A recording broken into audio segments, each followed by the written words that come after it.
ॐ ह्लीं बगलामुखि सर्वदुष्टानां वाचं मुखं पदं स्तम्भय जिह्वां कीलय बुद्धिं विनाशय ह्लीं ॐ स्वाहा। ॐ ह्रीं बगुलामुखी सर्वदुष्टानां वाचं मुखं पदं स्तम्भय जिह्वां कीलय बुद्धिं विनाशय ह्रीं ॐ स्वाहा। ॐ ह्रीं बगुलामुखी सर्वदुष्टानां वाचं मुखं पदं स्तम्भय जिह्वां कीलय बुद्धिं विनाशय ह्रीं ॐ स्वाहा। ॐ ह्रीं बगलामुखी सर्वदुष्टानां वाचं मुखं पदं स्तम्भय जिह्वां कीलय बुद्धिं विनाशय ह्रीं ॐ स्वाहा। ॐ ह्रीं बगुलामुखी सर्वदुष्टानां वाचं मुखं पदं स्तम्भय जिह्वां कीलय बुद्धिं विनाशय ह्रीं ॐ स्वाहा। ॐ ह्रीं बगुलामुखी सर्वदुष्टानां वाचं मुखं पदं स्तम्भय जिह्वां कीलय बुद्धिं विनाशय ह्रीं ॐ स्वाहा। ॐ ह्रीं बगलामुखी सर्वदुष्टानां वाचं मुखं पदं स्तम्भय जिह्वां कीलय बुद्धिं विनाशय ह्रीं ॐ स्वाहा। ॐ ह्रीं बगुलामुखी सर्वदुष्टानां वाचं मुखं पदं स्तम्भय जिह्वां कीलय बुद्धिं विनाशय ह्रीं ॐ स्वाहा। ॐ ह्रीं बगुलामुखी सर्वदुष्टानां वाचं मुखं पदं स्तम्भय जिह्वां कीलय बुद्धिं विनाशय ह्रीं ॐ स्वाहा। ॐ ह्रीं बगलामुखी सर्वदुष्टानां वाचं मुखं पदं स्तम्भय जिह्वां कीलय बुद्धिं विनाशय ह्रीं ॐ स्वाहा। ॐ ह्रीं बगुलामुखी सर्वदुष्टानां वाचं मुखं पदं स्तम्भय जिह्वां कीलय बुद्धिं विनाशय ह्रीं ॐ स्वाहा। ॐ ह्रीं बगुलामुखी सर्वदुष्टानां वाचं मुखं पदं स्तम्भय जिह्वां कीलय बुद्धिं विनाशय ह्रीं ॐ स्वाहा। ॐ ह्रीं बगलामुखी सर्वदुष्टानां वाचं मुखं पदं स्तम्भय जिह्वां कीलय बुद्धिं विनाशय ह्रीं ॐ स्वाहा। ॐ ह्रीं बगुलामुखी सर्वदुष्टानां वाचं मुखं पदं स्तम्भय जिह्वां कीलय बुद्धिं विनाशय ह्रीं ॐ स्वाहा। ॐ ह्रीं बगुलामुखी सर्वदुष्टानां वाचं मुखं पदं स्तम्भय जिह्वां कीलय बुद्धिं विनाशय ह्रीं ॐ स्वाहा। ॐ ह्रीं बगलामुखी सर्वदुष्टानां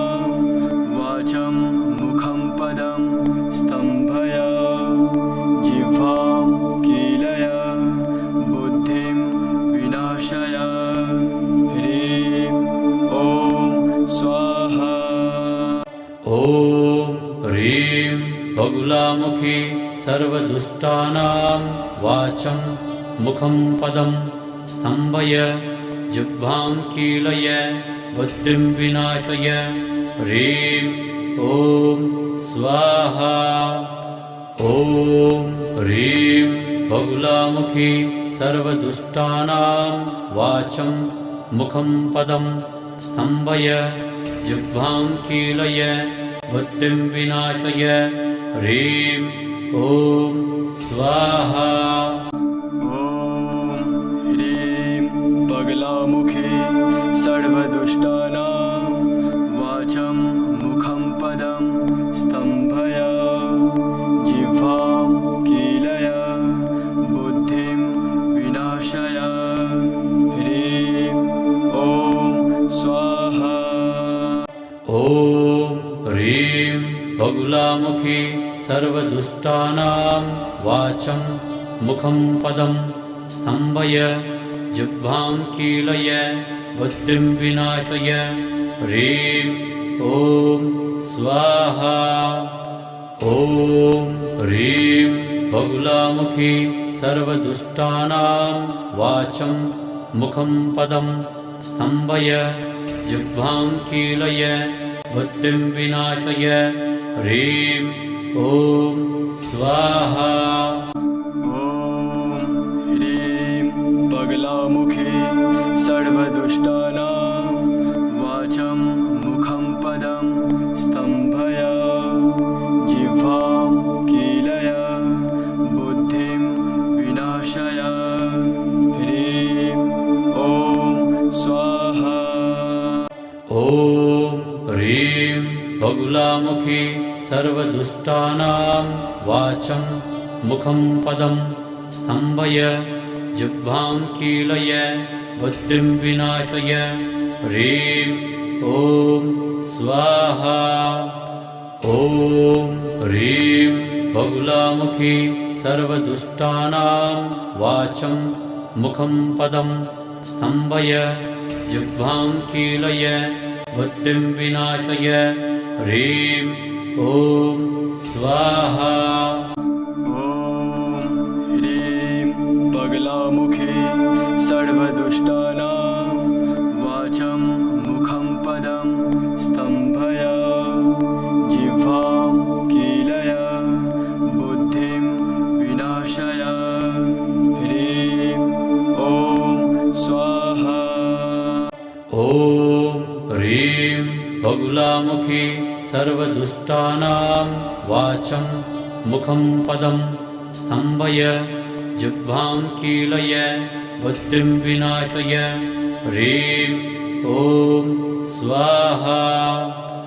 ॐ ह्रीं बहुलामुखी सर्वदुष्टानां वाचं मुखं पदं स्तम्भय जिह्वां कीलय बुद्धिं विनाशय ह्रीं ॐ स्वाहा ॐ ह्रीं बगलामुखे सर्वदुष्टानां वाचं मुखं पदं स्तम्भय जिह्वां कीलय बुद्धिं विनाशय ह्रीं ॐ स्वाहा ॐ ह्रीं बहुलामुखी सर्वदुष्टानां वाचं मुखं पदं स्तम्भय जिह्वां कीलय बुद्धिं विनाशय ह्रीं ॐ स्वाहा ॐ ह्रीं बहुलामुखी सर्वदुष्टानां वाचं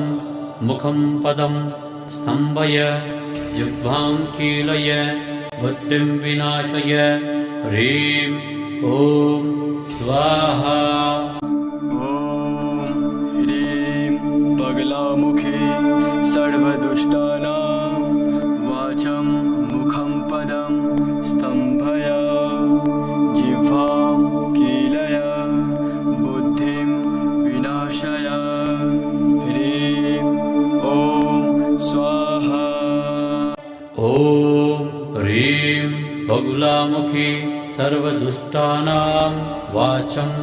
मुखं पदं स्तम्भय जिह्वां कीलय बुद्धिं विनाशय ह्रीं ॐ स्वाहा ॐ ह्रीं बहुलामुखी सर्वदुष्टानां वाचं मुखं पदं स्तम्भय जिह्वां कीलय बुद्धिं विनाशय ह्रीं ॐ स्वाहा ॐ ह्रीं बगलामुखे सर्वदुष्टानां वाचं मुखं पदं स्तम्भय जिह्वां कीलय बुद्धिं विनाशय ह्रीं ॐ स्वाहा ॐ ह्रीं बगुलामुखी सर्वदुष्टानां वाचं मुखं पदं स्तम्भय जिह्वां कीलय बुद्धिं विनाशय ह्रीं ॐ स्वाहा ॐ ह्रीं बगुलामुखी सर्वदुष्टानां वाचं मुखं पदं स्तम्भय जिह्वां कीलय बुद्धिं विनाशय ह्रीं ॐ स्वाहा ॐ ह्रीं बगलामुखे सर्वदुष्टानां वाचं मुखं पदं स्तम्भय जिह्वां कीलय बुद्धिं विनाशय ह्रीं ॐ स्वाहा ॐ ह्रीं बगुलामुखी सर्वदुष्टानां वाचं मुखं पदं स्तम्भय जिह्वां कीलय बुद्धिं विनाशय ह्रीं ॐ स्वाहा ॐ ह्रीं बगुलामुखी सर्वदुष्टानां वाचं मुखं पदं स्तम्भय जिह्वां कीलय बुद्धिं विनाशय ह्रीं ॐ स्वाहा ॐ ह्रीं बगलामुखे सर्वदुष्टानां वाचं मुखं पदं स्तम्भय जिह्वां कीलय बुद्धिं विनाशय ह्रीं ॐ स्वाहा ॐ ह्रीं बगुलामुखी सर्वदुष्टानां वाचं मुखं पदं स्तम्भय जिह्वां कीलय बुद्धिं विनाशय ह्रीं ॐ स्वाहा ॐ ह्रीं बगुलामुखी सर्वदुष्टानां वाचं मुखं पदं स्तम्भय जिह्वां कीलय बुद्धिं विनाशय ह्रीं ॐ स्वाहा ॐ ह्रीं बगलामुखे सर्वदुष्टानां वाचं मुखं पदं स्तम्भय जिह्वां कीलय बुद्धिं विनाशय ह्रीं ॐ स्वाहा ॐ ह्रीं बगुलामुखी सर्वदुष्टानां वाचं मुखं पदं स्तम्भय जिह्वां कीलय बुद्धिं विनाशय ह्रीं ॐ स्वाहा ॐ ह्रीं बगुलामुखी सर्वदुष्टानां वाचं मुखं पदं स्तम्भय जिह्वां कीलय बुद्धिं विनाशय ह्रीं ॐ स्वाहा ॐ ह्रीं बगलामुखे सर्वदुष्टानां वाचं मुखं पदं स्तम्भय जिह्वां कीलय बुद्धिं विनाशय ह्रीं ॐ स्वाहा ॐ ह्रीं बगुलामुखी सर्वदुष्टानां वाचं मुखं पदं स्तम्भय जिह्वां कीलय बुद्धिं विनाशय ह्रीं ॐ स्वाहा ॐ ह्रीं बगुलामुखी सर्वदुष्टानां वाचं मुखं पदं स्तम्भय जिह्वां कीलय बुद्धिं विनाशय ह्रीं ॐ स्वाहा ॐ ह्रीं बगलामुखे सर्वदुष्टानां वाचं मुखं पदं स्तम्भय जिह्वां कीलय बुद्धिं विनाशय ह्रीं ॐ स्वाहा ॐ ह्रीं बगुलामुखी सर्वदुष्टानां वाचं मुखं पदं स्तम्भय जिह्वां कीलय बुद्धिं विनाशय ह्रीं ॐ स्वाहा ॐ ह्रीं बगुलामुखी सर्वदुष्टानां वाचं मुखं पदं स्तम्भय जिह्वां कीलय बुद्धिं विनाशय ह्रीं ॐ स्वाहा ॐ ह्रीं बगलामुखे सर्वदुष्टानां वाचं मुखं पदं स्तम्भय जिह्वां कीलय बुद्धिं विनाशय ह्रीं ॐ स्वाहा ॐ ह्रीं बगुलामुखी सर्वदुष्टानां वाचं मुखं पदं स्तम्भय जिह्वां कीलय बुद्धिं विनाशय ह्रीं ॐ स्वाहा ॐ ह्रीं बगुलामुखी सर्वदुष्टानां वाचं मुखं पदं स्तम्भय जिह्वां कीलय बुद्धिं विनाशय ह्रीं ॐ स्वाहा ॐ ह्रीं बगलामुखे सर्वदुष्टानां वाचं मुखं पदं स्तम्भय जिह्वां कीलय बुद्धिं विनाशय ह्रीं ॐ स्वाहा ॐ ह्रीं बगुलामुखी सर्वदुष्टानां वाचं मुखं पदं स्तम्भय जिह्वां कीलय बुद्धिं विनाशय ह्रीं ॐ स्वाहा ॐ ह्रीं बगुलामुखी सर्वदुष्टानां वाचं मुखं पदं स्तम्भय जिह्वां कीलय बुद्धिं विनाशय ह्रीं ॐ स्वाहा ॐ ह्रीं बगलामुखे सर्वदुष्टानां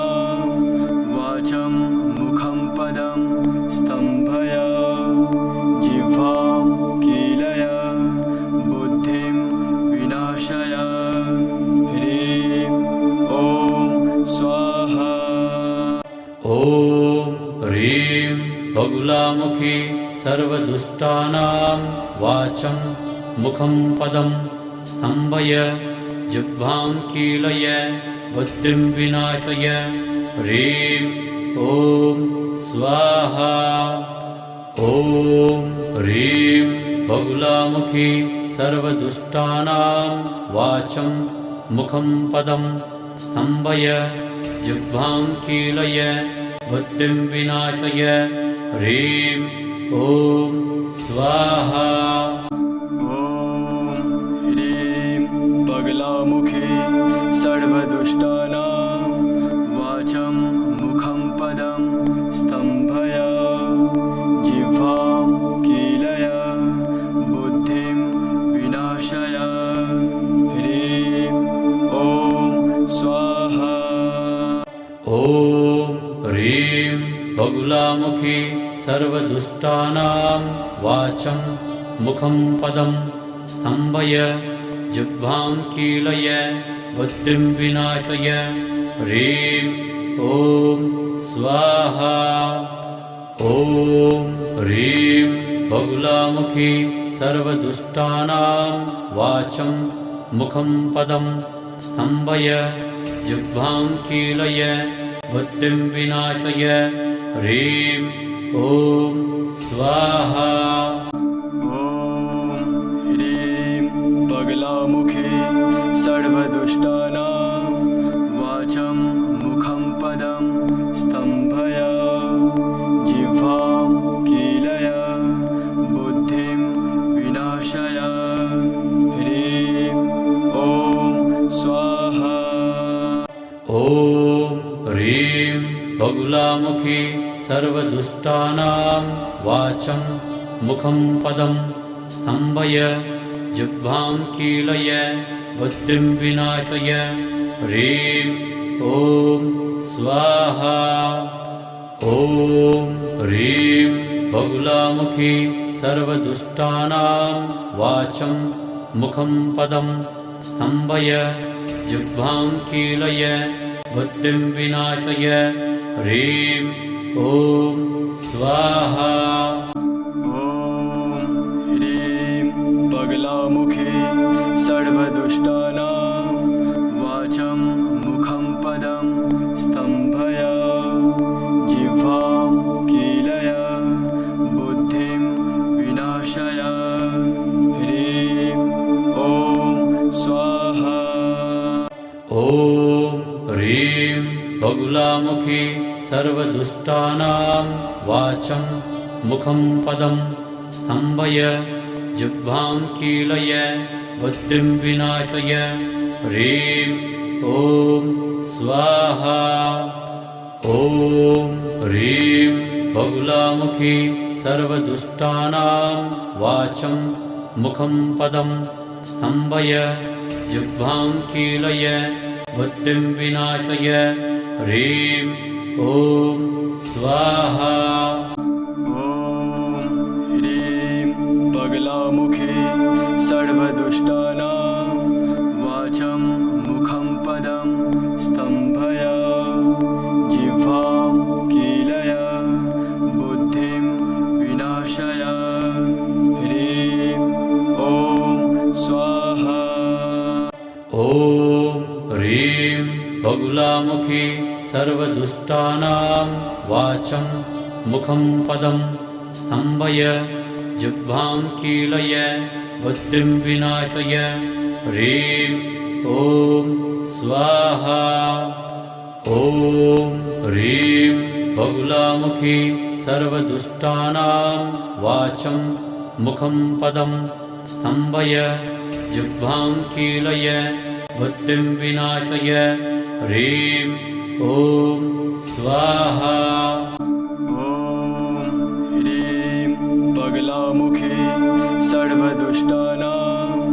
वाचं मुखं पदं स्तम्भय जिह्वां कीलय बुद्धिं विनाशय ह्रीं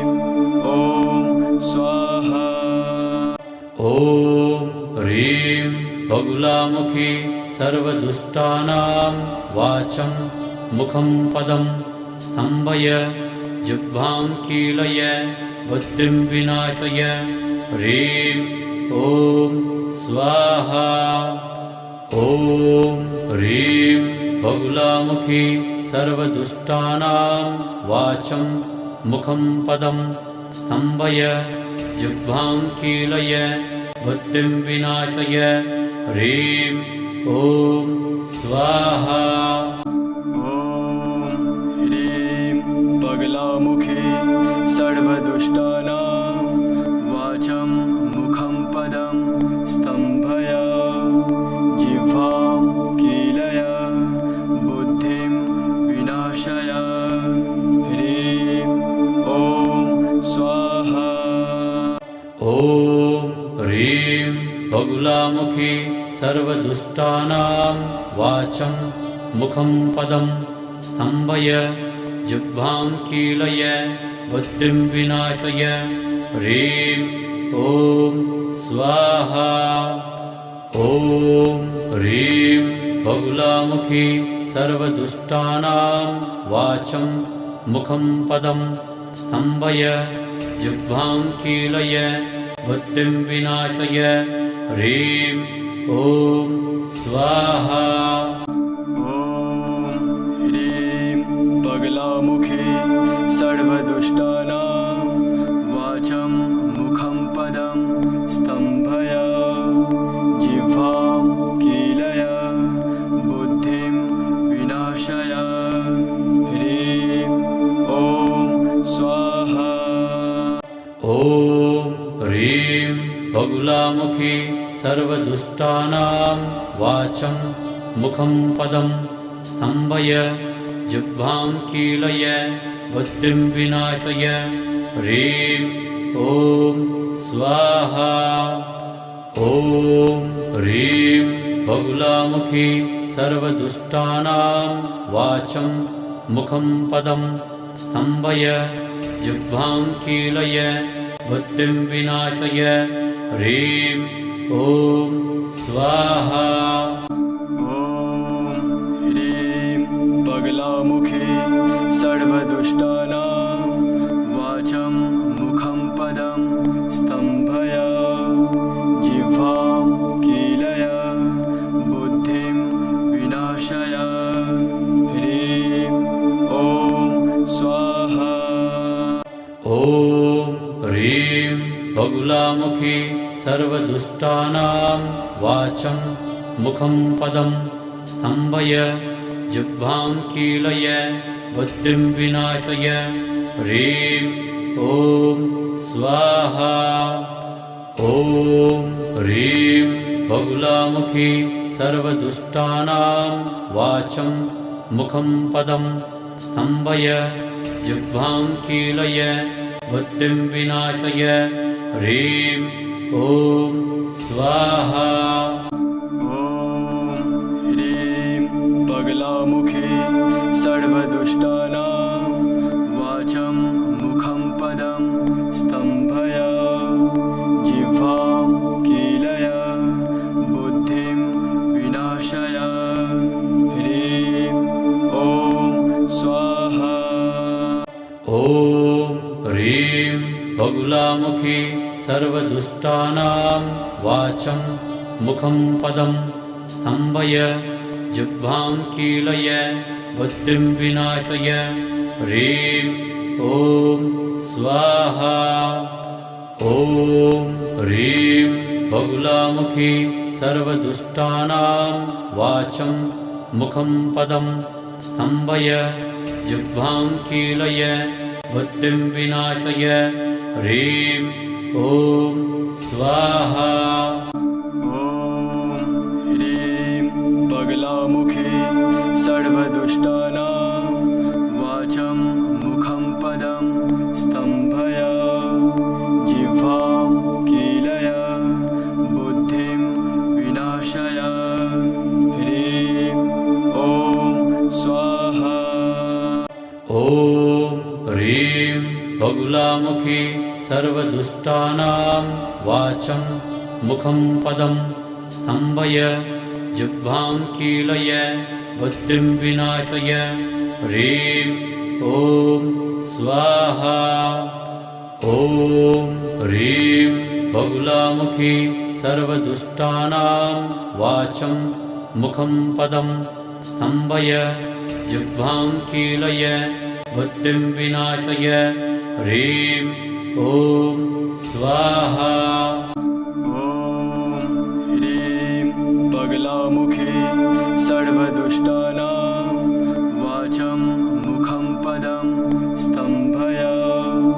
जिह्वां कीलय बुद्धिं विनाशय ह्रीं ॐ स्वाहा ॐ ह्रीं बगुलामुखी सर्वदुष्टानां वाचं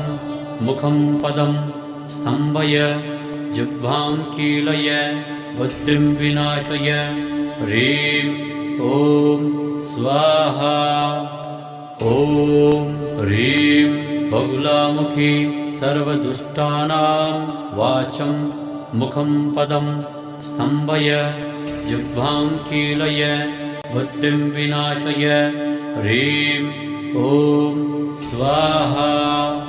ॐ ह्रीं बगलामुखे सर्वदुष्टानां वाचं मुखं पदं स्तम्भय जिह्वां कीलय बुद्धिं विनाशय ह्रीं ॐ स्वाहा ॐ ह्रीं बगुलामुखी सर्वदुष्टानां वाचं मुखं पदं स्तम्भय जिह्वां कीलय बुद्धिं विनाशय ह्रीं ॐ स्वाहा ॐ ह्रीं बगुलामुखी सर्वदुष्टानां वाचं मुखं पदं स्तम्भय जिह्वां कीलय बुद्धिं विनाशय ह्रीं ॐ स्वाहा ॐ ह्रीं बगलामुखे सर्वदुष्टानां वाचं मुखं पदं स्तम्भय जिह्वां कीलय बुद्धिं विनाशय ह्रीं ॐ स्वाहा ॐ ह्रीं बगुलामुखी सर्वदुष्टानां वाचं मुखं पदं स्तम्भय जिह्वां कीलय बुद्धिं विनाशय ह्रीं ॐ स्वाहा ॐ ह्रीं बगुलामुखी सर्वदुष्टानां वाचं मुखं पदं स्तम्भय जिह्वां कीलय बुद्धिं विनाशय ह्रीं ॐ स्वाहा ॐ ह्रीं बगलामुखे सर्वदुष्टानां वाचं मुखं पदं स्तम्भय जिह्वां कीलय बुद्धिं विनाशय ह्रीं ॐ स्वाहा ॐ ह्रीं बगुलामुखी सर्वदुष्टानां वाचं मुखं पदं स्तम्भय जिह्वां कीलय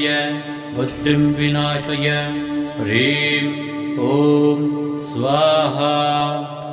ॐ ह्रीं बगुलामुखी सर्वदुष्टानां वाचं मुखं पदं स्तम्भय जिह्वां कीलय बुद्धिं विनाशय ह्रीं ॐ स्वाहा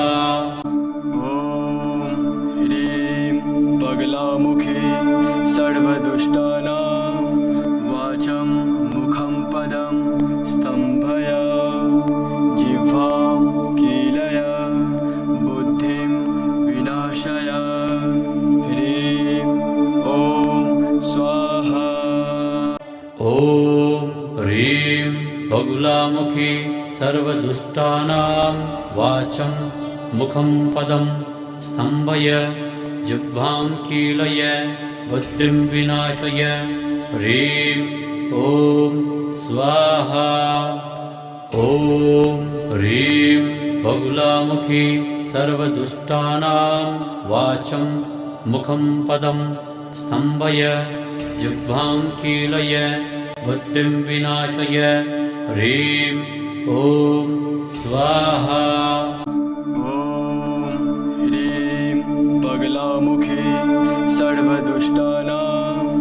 वाचं मुखं पदं स्तम्भय जिह्वां कीलय बुद्धिं विनाशय ह्रीं ॐ स्वाहा ॐ ह्रीं बगुलामुखी सर्वदुष्टानां वाचं मुखं पदं स्तम्भय जिह्वां कीलय बुद्धिं विनाशय ह्रीं ॐ स्वाहा ॐ ह्रीं बगुलामुखी सर्वदुष्टानां वाचं मुखं पदं स्तम्भय जिह्वां कीलय बुद्धिं विनाशय ह्रीं ॐ स्वाहा